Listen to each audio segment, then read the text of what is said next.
Պատրաստ ենք, մի քանի հարցեր Պարոն Խաչատրյան ձեզ։ Պարոն Խաչատրյան, ինչպես կմեկնաբանեք ընտրությունների նախնական արդյունքները։ Նախնական արդյունքները, որքանով որ ծանոթ ենք, կմեկնաբանենք, թվերին տեղյակ ենք, ով որ կուսակցություն ինչքան ձայն է հավաքել, բայց բնականաբար ես այսօր ցերեկն էլ առավոտյան ընտրության ժամանակ պատասխանեցի, որ երբ հարց եղավ կշնորհավորեիք, պատասխանեցի կշնորհավորեմ միայն ազնիվ պայքար մղողին, հաղթանակ տանողին, բայց այս պայքարն ազնիվ չէ, այս պայքարը բռնաճնշումներով լիքն էր, այս պայքարը ամբողջ պետական իշխանական ռեսուրսի օգտագործում էր եւ այդ ամենը բոլորն իրար հետ հավաքեցին այդքան տոկոս, ինչքան տենց այսպես ասած ծայրը ծայրին փորձեցին վերցնել համայնքային իշխանությունը։ Իսկ թվում է վաղը դեռ այսօր ժամանակ չենք ունեցել քննարկելու, վերլուծելու, վաղը կամ մյուս օրը հայտարարությամբ հանդես կգանք։ Վիճարկելու եք ընտրության արդյունքները։ Դեռ չենք քննարկել։ Վաղը մյուս օր քննարկենք, կհասկանանք, ամեն դեպքում խախտումներ շատ են եղել, մենք արձանագրել են նաև դիտորդական կազմակերպությունները, լրագրողներն են արձանագրել։ Ինձ թվում է քննարկումից հետո շտաբի կփորձենք հանդես գալ հայտարարությամբ եւ մեր հետագա քայլերի մասին արդեն կտեղեկացնենք։ Ո՞րն եք համարում իրենց հիմնական խախտումները, որ ասում եք խախտումներ են արել։ Վարչական ռեսուրսի կիրառումը, ընտրությունների ընթացքում անհավասար պայմանների ստեղծումը բոլոր կուսակցությունների համար, դրանք խախտումներ չեն, մարդկանց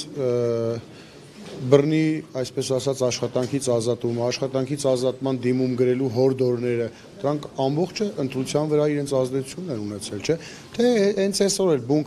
քվեարկության ընթացքում տեղի ունեցող տարբեր բաց քվեարկություններ են եղել, մենք ինքներս տեսել ենք, մարդիկ գնացել են իրենց փոխարեն արդեն ստորագրած ա եղել, էլ չեմ ասում ցուցակների հետ կապված խնդիրները, որ մարդիկ իրենց բնականանների վրա հայտնաբերել են մարդկանց, ով ընդհանրապես չեն էլ ճանաչում, թե ինչի համար են գրանցված։ Կան, այդ խախտումները կան, մենք իմի կբերենք եւ անպայման հայտարարությամբ հանդես գանք։ Բայց ամեն դեպքում մանդատները կվերցնեք, որպես ընդդիմություն կաշխատեք, թե ոչ։ Չէ, դա էլ չեն քննարկել, բայց կարող եմ ասել, որ մանդատները վերցնելու ենք, թիմը ներգրաված է լինելու ավականու կազմում, բայց քանի որ նորից եմ ասում, ժամանակ չի եղել քննարկելու, ավելի հստակ պատասխանենք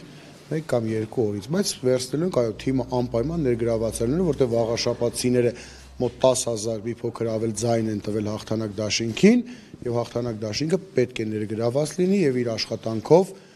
բարձրացնի այն խնդիրները եւ իհարկե փորձի նաեւ իր ծրագրից դրույթներ առաջարկի մեր համայնքի զարգացման համար։ Բայց եթե վիճահարից եք համարում այս ընտրության արդյունքները, մանդատները վերցնելով, արդյոք չի ստացվում, որ լեգիտիմացնում եք Արգիշտի Մեխակյանին։ Չի ստացվում, որ լեգիտիմացնում ենք, մենք ամեն դեպքում տեսնելու ենք, վիճարկելու ենք եւ ինչ հոդվածներով ենք վիճարկելու, մյուս կողմից երբ որ հարցին նայենք, նույն վաղաշապատցիները, ովքեր մեզ ձայն են տվել, իրենք են մեզ հարցրել, նույն գյուղացիները, նույն քաղաքի բնակիչները, իրենք ուզելու են, չէ՞, որ ներգրավված լինի թիմ, որ իրենց խնդիրները ամենօրյա ռեժիմով բարձրացնելու ավականուն նիստերին։ Դա ընթացքը ցույց կտա, կբողոքարկենք, բողոքարկման ինչ պատասխաններ կստանանք, իսկ ինչ վերաբերում է լեգիտիմացնելու կապված բացարձակ նման հարց չի լինելու։ Դուք առանց թիմի հետ քննարկելու, պարոն Խաչատրյան, ինչ եք կարծում, պետք է ձեր անձնական մոտեցումը որն է, պետք է վիճարկել, թե ոչ ընտրության արդյունքները։ Անկեղծ ասած չեմ կարող հիմա ասել, երևի թե կարող եմ ասել վաղը, որովհետև շատ հարցեր կա, որ պետք է մի հատ մանրամասն նորից ծանոթանամ, նոր ասեմ։ Եվ վերջում ԿՊԱ-ականները կարծում են, որ ձեր քաղաքական ուժին, մյուս ընդդիմադիր ուժերին ջախջախեցին, ինչպես կմեկնաբանեք։ ԿՊԱ-ականները, այսինքն սպասում էին այս վարքյանին, հա, որ ասեին ջախջախել են, ում են ջախջախել, վաղաշապատցուն են ջախջախել, վաղաշապատցիներն են մեզ ձայն տվել, մեր թիկունքում եղել են վաղաշապատցիները, մեր թիմի անդամները վաղաշապատցիներն են, գյուղաբնակ մեր Խոյ համայնքի բնակիչները եւ Էջմիածին քաղաքի բնակիչները ում են ջախջախել։ Իրենք շատ շուտով ջախջախվելու են, բայց իրենց անձերն են ջախջախվելու, ոչ թե վաղաշապատցին կամ հայ ժողովուրդը եւ այլն։ Թող մեծ շատ չխոսամ, մանավանդ իրենց նախարարները պորոտախոսությամբ մեջ մի փոքր ոնց որ հայտնի են վերջին շրջանում էլ կարծես շատ ավելի sense իրենց լեզվին չեն կարողանում տիրություն անել ժողովրդի լեզվով ասած։ Կարծում եմ այս ընտրության արդյունքներից հետո մի փոքր լեզուները կերկարի, բայց հետո մենք բոլորս կտեսնենք արդեն։ Ինչ նկատի ունեիք, որ ասեցիք անձերն են ջախջախվելու ֆիզիկական սպառնալիք եք հնչեցնում։ Ոչ, իրենք քանի որ ոչ պրոֆեսիոնալ մարդիկ են, քանի որ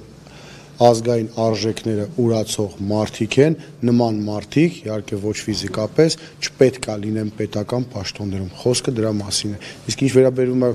մեզ ջախջախելուն, չեն նշանակում մեզ ջախջախել, վաղաշապացիներն են ջախջախել։ Վաղաշապացիները օրը կգա, ժամանակ կգա, իրենց կջախջախեն իմ ասած տարբերակով։ Շնորհակալություն։